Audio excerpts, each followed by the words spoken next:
Thanks so much for joining us and welcome to the Robbins Regional Wrap. That's your one-stop shop for all of your Houston County news. I'm Connor Hendricks. Each week we're going to take you through what's happening in Houston County, Warner Robins, Robbins Air Force Base, in your neighborhood. First up, our top story this week, a Warner Robins teen made his first court appearance after the high school shooting on Wednesday. 14-year-old Denzel Willis Jr. is accused of shooting another 14-year-old in a school bathroom. He could go before a grand jury as early as Tuesday. Elizabeth Hunter was in the courtroom and explains what happened.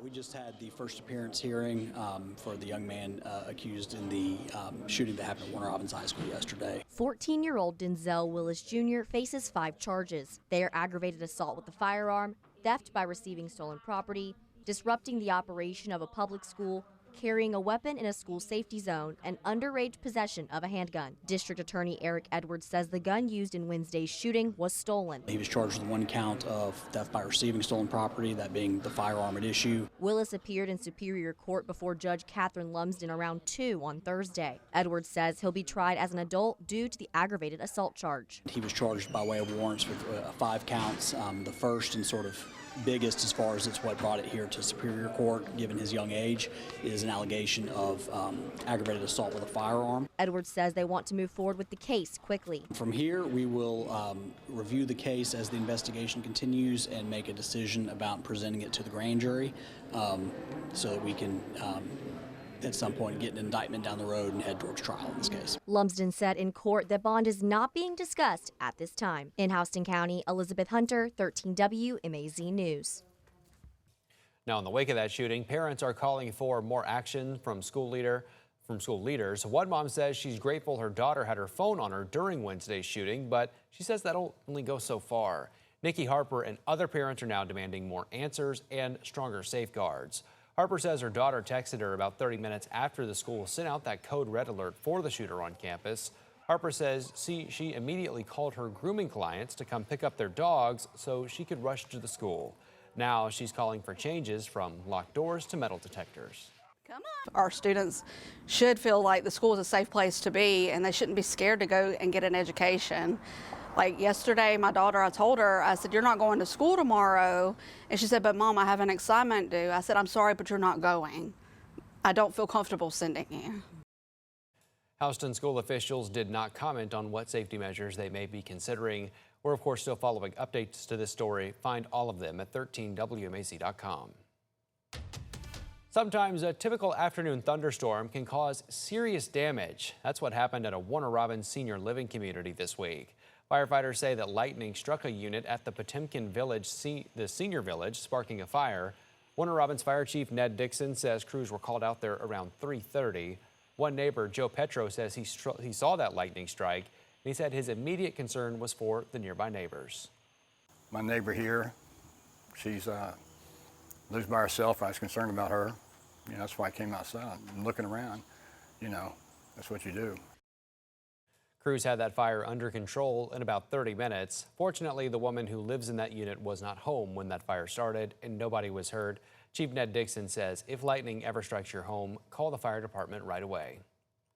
That's not the only fire we're following either in Warner Robins this week. 15 people lost their homes after a fire at Village North Apartments on Ignaco Drive. Firefighters were called out to that complex around 8 o'clock Monday night. They found heavy smoke coming from the back of the building and say the fire spread into the attic. Crews had it out just before 9 o'clock. 8 apartments were damaged, 7 of them occupied. Luckily, nobody was hurt. The American Red Cross is now helping those families. And we have these wonderful volunteers. They're called disaster action team members. They go out at all hours of the day and night and provide comfort and hope to people. Last night we were able to give snacks, comfort kits, financial planning, and recovery assistance. Fire investigators are still working to determine the cause. Now, firearm safety is about more than just knowing how to shoot a gun. Back in January, we told you about a Warner Robins-based training center that's expanding classes to help women learn about self-defense. Amanda Allen shares why women from all walks of life are now signing up. Cindy Harris took a shot at firearms training just a couple months ago. I thought about it and I thought, oh, that's wonderful. I would love to do that. I've wanted a gun for years. She trains with Responsibly Armed Self-Defense and Tactical. Harris decided to pull the trigger after she found out about the center's expanded firearms classes. I took a couple classes and found a gun that worked for me, fired a few guns, and then found a gun, and it was like, wow, this is perfect. Owner Keisha Bibbs says these expanded classes have targeted more women's attention since she started them in January. We have seen about a 20% increase in participation in the classroom setting. Individuals that want to learn how to use a firearm safely. This year, the National Institutes of Health found that 41% of women say they feel safer owning a gun. That's how Harris feels now, too. It's safe. It's safe for me, and I feel empowered. 25-year-old Cameron Martin says it makes her more prepared to protect herself. We're living in some scary times right now, so making sure that you are educated on how to use your firearm. And Bibb says it's not about just using the gun when it comes to safety, but also learning how to follow the law when it comes to using it in self-defense. Harris says she's learned just that. I've learned about the laws, different scenarios in your home, scenarios out in public, when to draw, when to not. For Harris, these trainings and lessons have helped her go from fearful to skillful. Don't doubt yourself. I was scared. I mean, I've been scared. I was always scared of guns, always scared. And now I'm more confident. I'm not scared anymore. In Macon, Amanda Allen, 13 WMAZ News. And the training center also reports a 10% increase in male participants. The center partners with gun stores in Macon and Warner Robins to help trainees find firearms that will best fit them. And the Houston County Sheriff's Office is strengthening its fight against human trafficking with extra training. As Amanda Allen shows us, one school resource officer says the lessons are changing how he takes his job and how he helps students. Houston County Deputy Darren Gray has worked in law enforcement for 13 years. Come back in, and here is first time as a school resource officer, and this is my first year. And this week, he added a new tool to his belt, an extra human trafficking course. It reinforces the training we've already had. It adds to it. It's building the foundation that we can continue to build the house to watch for. The training partners with the Attorney General's office. Georgia reported 319 human trafficking acts in 2024, according to the National Human Trafficking Hotline. In a statement, Sheriff Matt Moulton said, "It can happen in any community. Our deputies and investigators need to recognize the warning signs." That's exactly what Gray says he learned. You're looking for the ones who are that are kind of out of touch.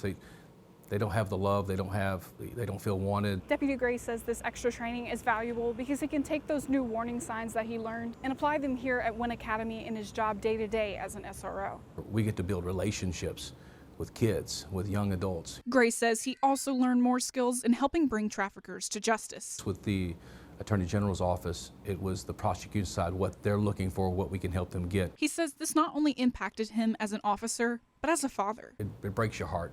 As a father of 3 and, got 4 granddaughters, I'm like, man, it really is. It's really eye-opening. As he settles into his new role, Gray says making a difference doesn't have to start big.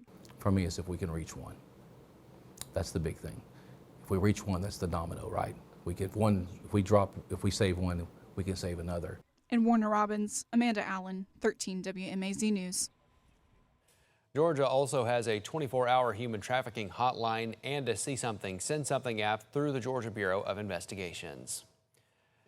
And the city of Warner Robins is putting millions of dollars into its Northside parks. City leaders say they hope the investment will create new reasons for people to visit and help bring new energy to the area. Elizabeth Hunter has the details. The swings are empty and the scoreboards are off at Simpson PV Park, but hopefully not for much longer. Being that I live so close by, it would be nice to have something that I could drive quickly to and enjoy the outdoors. Ayana Goodrum says a park facelift will be a game changer for her family. With my 6-year-old, we are always trying to find new things to do, and just being able to have him outside and just be active, anything to help for that would be great. Warner Robins Mayor LaRonda Patrick says the park will get updated restrooms, concession stands, playground equipment, lighting, bleachers, and dugouts at all 7 baseball fields. I'm excited about the concessions in the bathrooms being upgraded and the playground equipment. I'm a boy mom. I like to see kids outside playing. The renovations cost $3.8 million, which comes from the 2018 countywide SPLOST.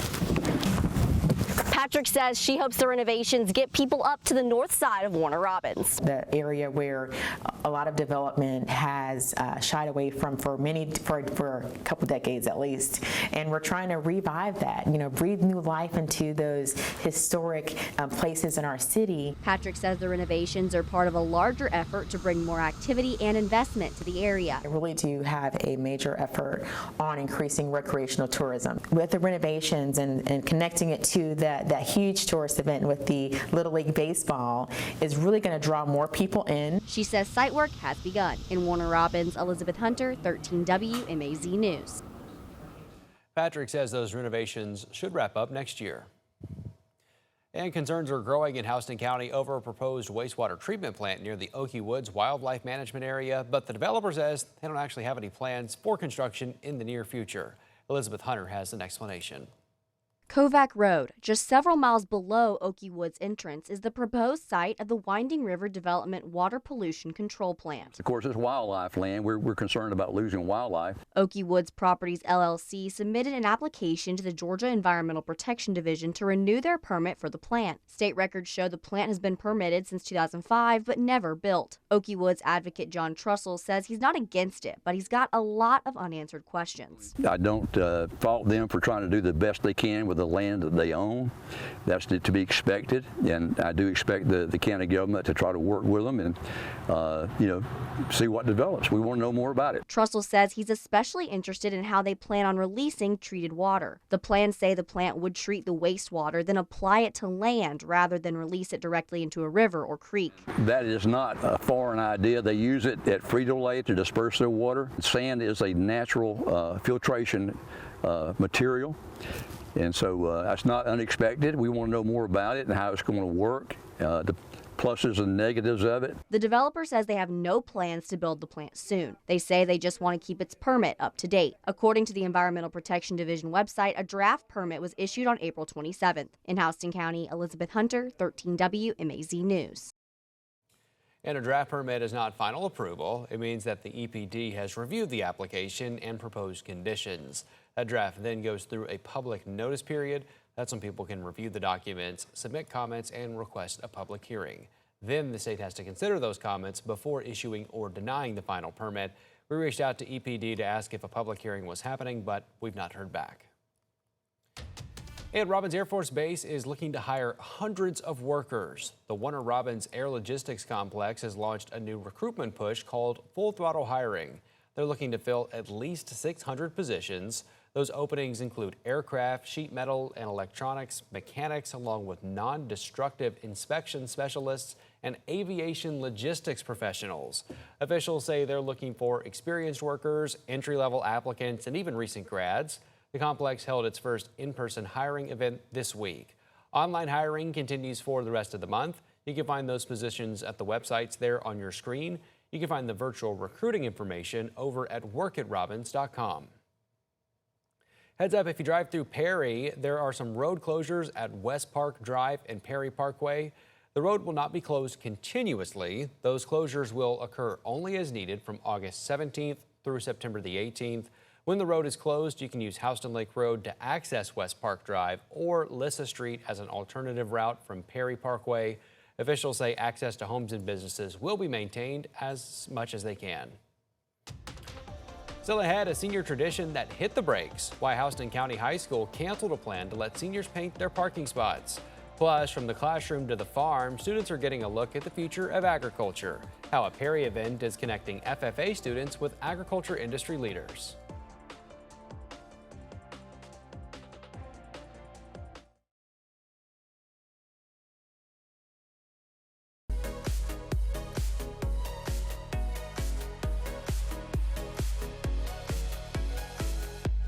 Welcome back. Agriculture is one of Georgia's biggest industries, and Perry's hoping to build the next generation entering the field. The Chamber of Commerce held their annual State of Agriculture, and Amanda Allen shows us how they're connecting students with industry leaders to better prepare them. Kendrick Ford and Kelly Bennett are FFA students at Veterans High School. they've plowed through the agriculture field since they were kids. I show pigs and I enjoy it. I've been showing since 6th grade. I started showing livestock at the age of 5 in kindergarten. According to the Perry Chamber of Commerce, Georgia has over 38,000 farms helping produce more than 40 different raw goods. Ford wishes people his age knew more about this impact. It's not just an organization, it's how we live and it's how we, it's how we're able to do a lot of things. It's our clothing, our food. It's how they live. And in order to keep growing, they want to learn more about this field they're entering. I'm hoping to get to know the people that kind of pay for agriculture, especially in a high school experience. It's really important to get that help. That's what the Chamber is doing. Their second annual State of Agriculture allows students to meet with government and school leaders in the field. Students face having to come out of pocket. There's always sponsorships. They need mentorship from agriculture businesses and educators. That's what Ford hopes to absorb from these connections. How to negotiate and compromise with other businesses and farms, not just, with financial situations. Bennett hopes this will plant a better idea of what it's like working in ag. The future generation doesn't really know too much about agriculture, and that's kind of a problem. But for both students' future, what's most important isn't bringing home the bacon. It's having support from leaders and branching out ag awareness. I hope to run a successful farm business by the time I'm in college. After college, to continue working with agriculture and continue being an advocate to make people more aware. In Perry, Amanda Allen, 13 WMAZ News.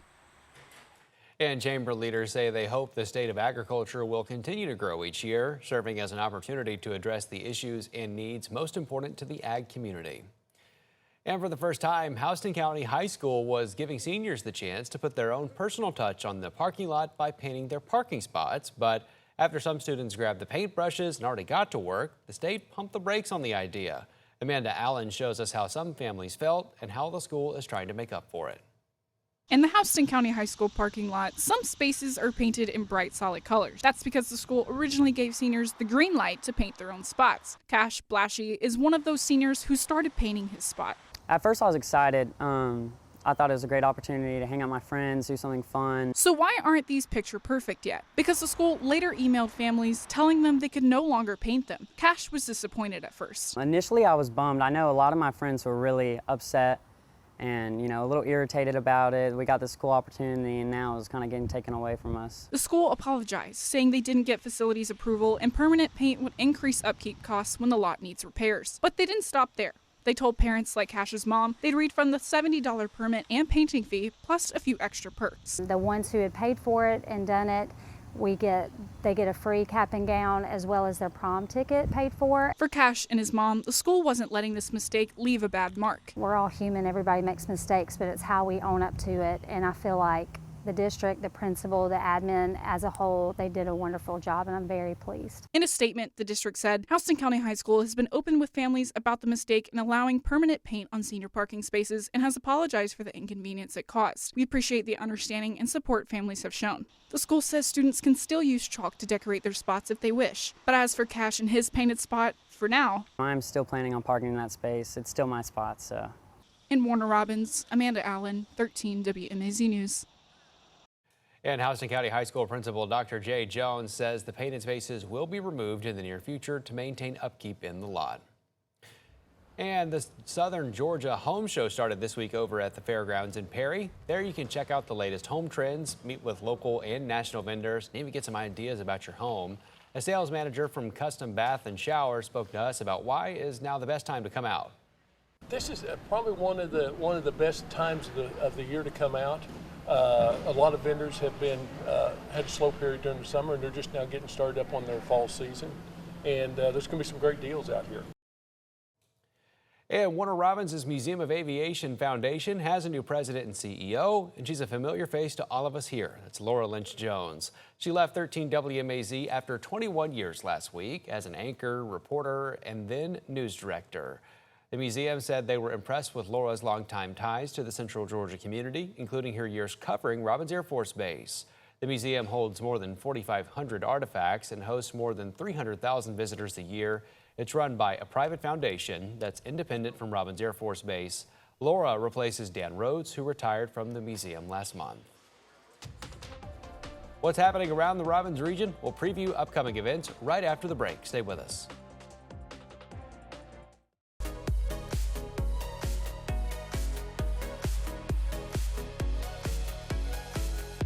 Before we let you go, you will want to check some of these things out. First up, Warner Robins families celebrated the dog days of summer with Family Fun Night. Families filled the North Houston Sports Complex, enjoying games, characters, balloon art, and sweet treats. Organizers say the event gives the community a place to gather together and celebrate the start of the new school year. It's absolutely important for us to provide a safe place for the families to come out, have fun in the facility, see what we have to offer here. So it's fun to see the kids out enjoying themselves, and the family can sit down and eat and ain't got to worry about nobody doing anything to your kids. Organizers say this is the second year for the Warner Robins Family Fun Night. All right, let's go ahead and get you all caught up on what's going to be happening all across the Robins region. First up, a Warner Robins church is going to put food on the table for Houston County families a little later this month. Faith Life Family Church will hold its monthly Feed the Need giveaway. That's going to be on August 21st, a Friday, from 5 to 6 on Leverett Road. Each family can grab one meal pack, and you should arrive early if you want to go to this. The church will also serve those meal packs first come, first serve, and they'll end that giveaway once supplies run out. So again, be early. Also, Pokemon fans and sports card collectors can now hunt for their next big finds in Perry a little later this month. The Pokemon and Sports Card Show takes over the Miller Murphy Howard building over at the National Fairgrounds. That's going to be Saturday, August 22nd. Early admission starts at 9 in the morning for $10. Regular admission starts at 10 in the morning and costs $5 for guests 16 and older. Kids 15 and younger will get in free after 10 in the morning. Alrighty, folks, that is a wrap on what's happening throughout the Robins region this week. If you have a Houston County story you want us to share, be sure to send us an email at news@13wmaz.com. And make sure you come back each Friday to get all of your Houston County news and stories that matter to you. Thanks so much for joining us.